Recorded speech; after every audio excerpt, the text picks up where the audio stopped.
experimento ruso del sueño. Investigadores rusos a finales de los 40 mantuvieron a 5 personas despiertas por 15 días utilizando un estimulante basado en gas. Los tuvieron encerrados en un ambiente sellado para monitorear cuidadosamente el uso de oxígeno, para que el gas no los matase, debido a las altas concentraciones de gas.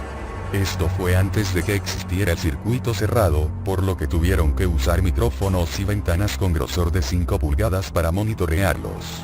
El cuarto estaba lleno de libros, cobijas para dormir, pero ninguna cama, agua corriente, baño y la suficiente cantidad de comida para que los 5 sobrevivieran por un mes.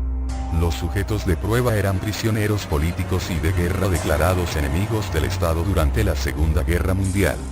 Todo estuvo bien por los primeros 5 días. Los sujetos rara vez se quejaban después de que, falsamente, se les había prometido su libertad si aceptaban tomar parte de la prueba y no dormir por 30 días.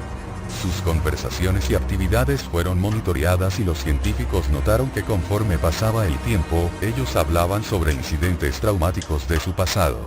Después de 5 días se empezaron a quejar de las circunstancias y eventos que los llevaron a donde estaban y empezaron a demostrar paranoia severa. Dejaron de hablar entre ellos, y comenzaron a murmurar de manera alterna en los micrófonos. De manera extraña, todos parecían creer que podían ganar la confianza de sus captores si traicionaban a sus camaradas. En un principio se creyó que esto era un efecto del gas. Después de 9 días, el primero de ellos empezó a gritar.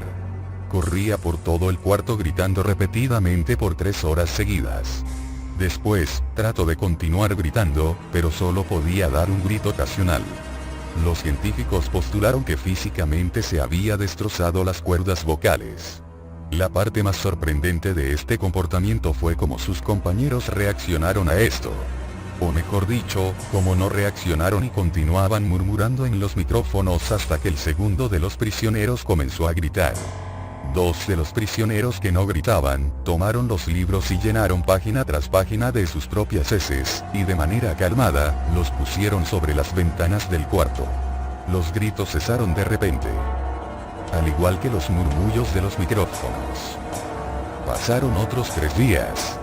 Los investigadores checaban los micrófonos constantemente para asegurarse de que trabajaban, porque creían que era imposible no escuchar sonidos con 5 personas dentro. El consumo de oxígeno indicaba que los 5 debían seguir vivos. De hecho, el consumo de oxígeno era el necesario para 5 personas que hacían ejercicio extenuante.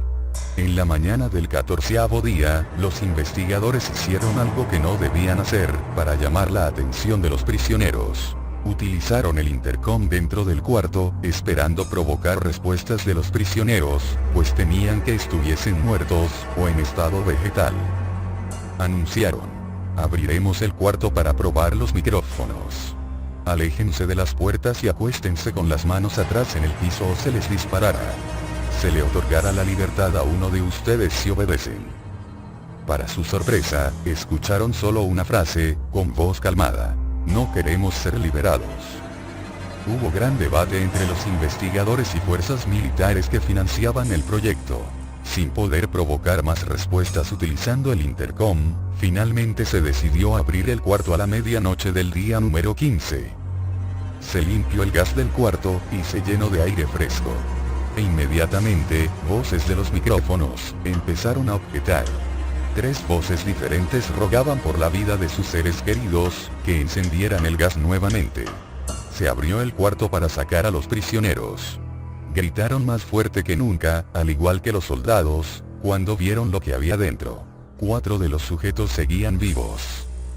Las raciones de los pasados 5 días no habían sido tocadas. Había pedazos de carne de las costillas y pantorrillas del sujeto muerto colocados dentro del drenaje del centro del cuarto, bloqueándolo, permitiendo que 4 pulgadas de agua se acumulara en el piso. Los 4 sobrevivientes también tenían pedazos de piel y carne arrancada de sus cuerpos.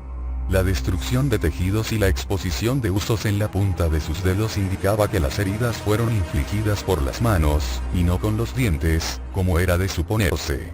Al examinarlos, se descubrió que la mayoría de las heridas fueron autoinfligidas en su mayoría.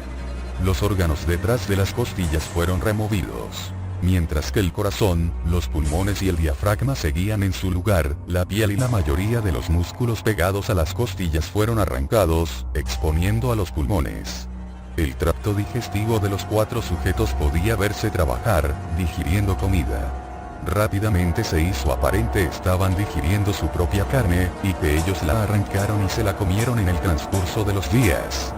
La mayoría de los soldados eran fuerzas especiales rusas en las instalaciones, pero aún Axial, muchos se negaron a regresar al cuarto para sacar a los prisioneros.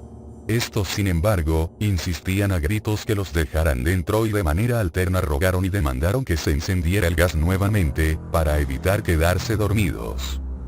Para sorpresa de todos, los sujetos, pusieron una resistencia feroz durante la extracción.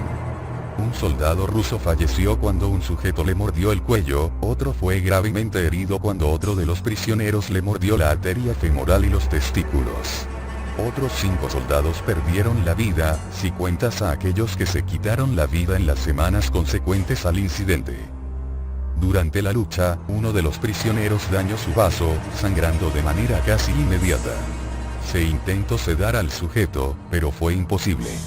Se le inyectó más de 10 veces de la dosis humana de morfina, y aún Axial luchó como un animal rodeado, rompiendo las costillas y un brazo de un doctor. Se veía latir su corazón al máximo por 2 minutos completos, mientras se desangraba, y continuó gritando por más de 3 minutos, atacando a quien se le acercara, repitiendo la palabra más una y otra vez, cada vez más débil, hasta que cayó en silencio. Los otros 3 sobrevivientes, fueron inmovilizados fuertemente y llevados hacia instalaciones médicas. 2 de ellos, con cuerdas vocales intactas, demandaban continuamente más gas para permanecer despiertos. El más herido de los 3, fue llevado al único cuarto de cirugía que había en las instalaciones.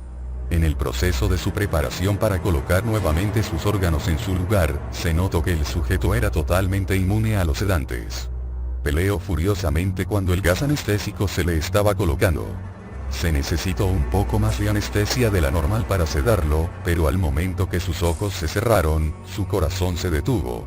En la autopsia, se encontró que en su sangre, había 3 veces la cantidad normal de oxígeno. También se rompió 9 huesos en la lucha para no ser controlado.